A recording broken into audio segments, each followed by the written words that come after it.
Hello, international students. Welcome to my YouTube channel. My name is Vaishali. I am IRCC Authorized Immigration Consultant based in Toronto with over 12 years of experience dealing with international student matters. Friends, through this video, I would like to share a very recently announced public policy by IRCC allowing international students to work more than 20 hours off campus. Yes, IRCC has announced that effective 15th November, today is 18th November, so 3 days before.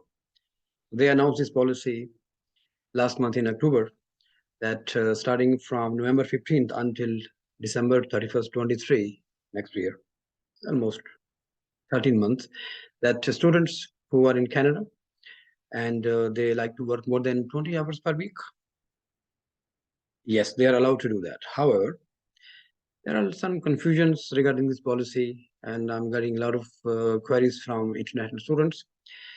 As I'm based in Toronto and I deal with international students who are in Canada.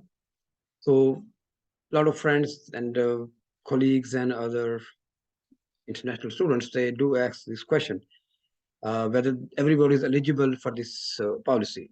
So I thought with this video, I will share some basic eligibility requirements so students can make informed decision, because this policy is not for everyone. Yes, this has some limitations, some restrictions, some eligibility criteria. So this video is very, very important for international students who are already in Canada, who are studying, or who have applied for their study visa, like aspirant students who would like to come to Canada to study, and they're waiting for their visa outcome from IRCC. So if you are either of these situations, so please watch this video very carefully. Now, if you look at the website, which is official IRCC website, it says who can work more than 20 hours per week off campus. So it seems very straightforward that from November 15 this year until next year, 23, you can work more than 20 hours per week off campus while class is in session. That's very important. While class is in session, it means you must be in your semesters studying full time. If you are in Canada, you must have a study permit and you must be studying at a DLI full time. You can see that. Or if you are outside Canada and you have been approved for your study permit, but haven't arrived in Canada yet. So if you are in Canada, you have a study permit, you are studying full time, you meet this one condition: you can work 20 hours of campus, more than 20 hours rather, under the new policy. Or if you are outside Canada, you applied for a visa, and obviously eventually you will be coming. Once visa is approved, then you can also take advantage of this policy.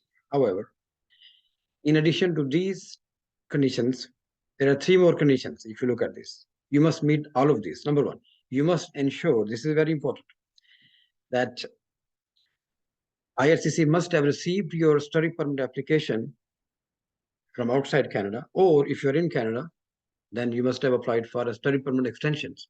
So in both cases, IRCC must have received your application before October 7th, 2022. So if your application for a new study permit from outside Canada or in Canada study permit extension received by IRCC after October 7th, 2022, you're not allowed to work more than 20 hours. You have to follow the previous rules, which is only 20 hours per week. Yeah, that's the limitation here. So very careful. October 7th is very important date. 1.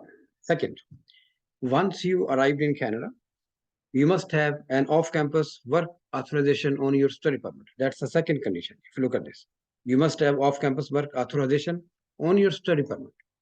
This is also very important condition. Let's say you came to Canada and you applied your study permit application before October 7th, last month, or before, let's say June, July, August, and you got approved. Now you're coming to Canada. Let's say for January intake. January intake is coming in 2 months. So your visa is approved. You applied before October 7th. You got approved. Now you're coming. So once you're coming at the Canadian airport, a CBSE officer gonna issue a study permit. So that study permit is the one who need students who need to study in Canada. So you have to be very careful that what is written on a study permit. So for example, I'm going to share with you one of our students. So she came a few months ago and she was issued a study permit. Look at this. So this is something like this. You will be issued at the CBSA Canada Airport. So study permit. So there are some conditions on that. So see, condition number 3. It says may accept employment on or off campus. This is very important. And also at remarks section, you see officer has written, may accept employment on or off campus if meeting eligibility criteria. So you come here, you're issued a study permit at the airport, at the border by CBS officer. So if this condition is there, that's what they're saying, that if you want to take advantage of this policy, your study permit must show this condition, that you're authorized to work. Because in many cases, I've seen students, they are issued study permit. For some reasons, this condition is not listed there. It means they're not authorized to work off campus. So for example, this is another study permit I have, another study permit, another student. So see, very different. See, everything is empty here. Conditions, no observations, full blank. It means this particular student is not authorized to not only work more than 20 hours, he can't even work any hours, technically, because the officer has left this section blank for any reason. Nobody knows. It's up to the CBSA officer. So that's what the policy says, that once you arrive here and once you're issued a study permit, make sure, we'll come back to the policy. So let me go back to here. So it says, second point, you must have on off-campus work authorization. So that's what I just showed you. दोस्तों, आपने ख्याल रखना है जब आप CBSA airport पे अपना study permit receive करते हैं तो मेक श्योर आप उसको स्टडी करें, पढ़ें. You must read it, and if you see के उसके कुछ लिखा नहीं हुआ तो आप ऑब्वियसली ऑफिसर को रिक्वेस्ट कर सकते हैं. You can request the officer right away at the airport, so they can add that condition that you work. So that is also one of the conditions if you want to take advantage of this policy, that you want to work more than 20 hours. So that's very important. Make sure your study permit authorize you to work off campus. And then obviously, if you are still outside Canada and your visa is approved, you must enter Canada before December 31st, 23 next year. So these are the basic conditions and some explanation I thought I will share with students, because a lot of students are confused. They think they can work just by having a study permit. No, study permit has to have all these things. So if you find that it's missing, you can request. If not, sometimes officer refuse. They say, no, I'm not adding that condition. So in that case, we have to apply for amendment in your study permit. So once you arrive in Canada, there's a link I will share in the description box. So for that, you can request an amendment to your study permit. So for that, you have to send application to IRCC. And once you have amended study permit with this condition listed, that you can work off campus authorized, then only you can apply for your SIN, because SIN is social insurance number from Service Canada. You need to work with the employer, because the employer has to do tax deductions. So for Canada Revenue Agency and tax purposes, you need social insurance number. So in order to get SIN number, you must have a study permit, valid study permit, which has this condition listed clearly by the officer that you are authorized to work. So in case, if let's say you have a study permit with no conditions to work, then you have to amend it. And then only you can apply for SIN, and then you can apply for this more than 20 hours per week.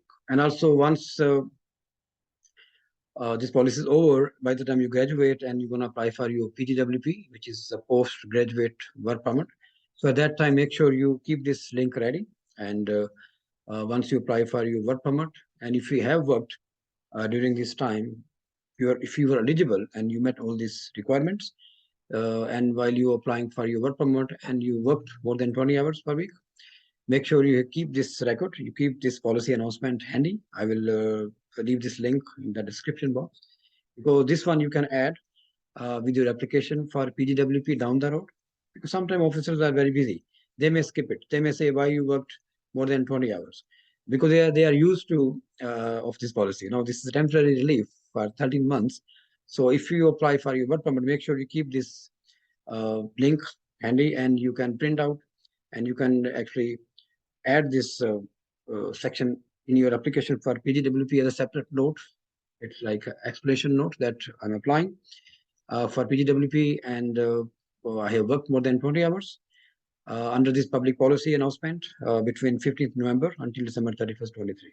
That's two important things I want to share with you. That first, make sure you're authorized to work off campus, and your conditions are clear on study permit. And once you apply for PGWP down the road, you make sure you do a very good job in explaining officer and present all the documents, because there is a chance that officer may refuse PGWP application because they may not be satisfied the way you present your application, that, oh, this person is not authorized to work more than 20 hours. So again, if any more clarification you need, you want to discuss your particular situation, I have more than 20 years experience. I'm IRCC authorized.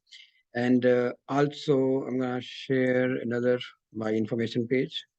So this is my information page. We help students and provide end-to-end services from providing educational counseling, getting offer letters, and also helping them prepare SOP, visa filing, and hopefully getting their study visa approved, bring them here.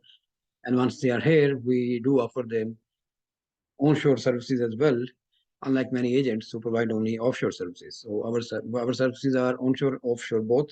So if you are onshore, once you came through us, we'll help you through this process. For example, getting study permit extension done. If you need to apply for extension down the road, apply for PGWP. If you need, apply for PR down the road, or apply for your parent visitor visa down the road. So our team can help you. We have more than 12 years of experience. So yeah, my 12 years of experience, you can take advantage. We have multiple branches in India and Pakistan. So you can take advantage of our services. If you need any offer letter, we have multiple colleges affiliated. Nowadays, we are doing May 23 intake.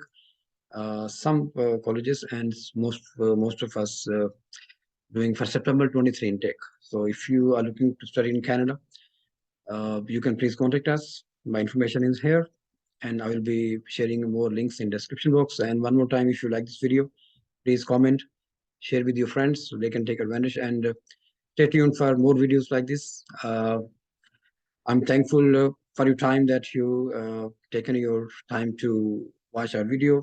And if you like it, please share with others. One more time, thank you so much, and hopefully see you in Canada. Take care. Bye-bye.